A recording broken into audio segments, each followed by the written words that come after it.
যত রকমের এই সিন্ডিকেট, রমাজান মাসেও সিন্ডিকেট চলে, রমাজান মাসেও সিন্ডিকেট চলে। এবার রমাজান মাসে একটা উদের দোকানে গেছিলেন, আল আরাবিয়াতুল উদ, খুব প্রসিদ্ধ দোকান, খুব দামি দোকান সৌদি আরবের। একটা উদের দাম রমাজানের বাহিরে ছিল 3000 রিয়াল। এটা সবগুলো করেছে 50%। জিজ্ঞেস করলাম কেন করেছে তোমরা? বলেছে রমাদান। কত সম্মান করে তারা। আর আমাদের দেশের ব্যবসায়ীরা সারা বছর চুরি করে আর রমাদানে ডাকাতি করে, ছিনিয়ে নেয়।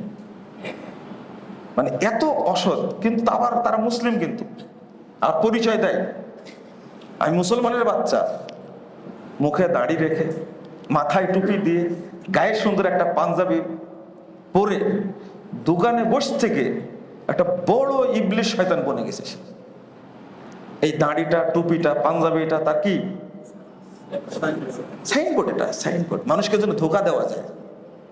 শয়তানও মনে হয় এত সুন্দর ভাব ধরতে পারবে না, মানে মানুষের সামনেও যা করছে। রমাজানটাকে মূল্যায়ন করার এই শিক্ষাটাই আমাদের মধ্যে নেই। ওরা 50% কমিশন দিয়েছে কেন? কারণটা কি?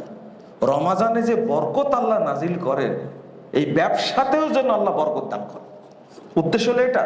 কারণ রাসূলুল্লাহ সাল্লাল্লাহু আলাইহি ওয়াসাল্লাম বলছেন, আতাকুম রমাদান শাহরুন মুবারাকুন।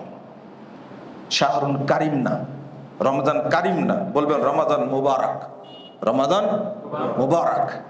এই রমাদান মুবারকটা আপনি যে কাজই করেন না কেন, ওই কাজেই বরকত হবে। আমরা মিস করেছি, যারা আমরা অবহেলা কাটিয়ে দিয়েছি, মিস করেছি। আপনি ব্যবসা করেন, রমাজানকে সম্মান জানিয়ে, আল্লাহ যে গিফট দিয়েছেন এই সম্মান জানিয়ে আপনি ব্যবসা কম রাখেন, ইনশাআল্লাহ আপনার ব্যবসা আল্লাহ বরকত দান করবেন। আর আল্লাহর বরকত তো আলাদা ব্যাপার।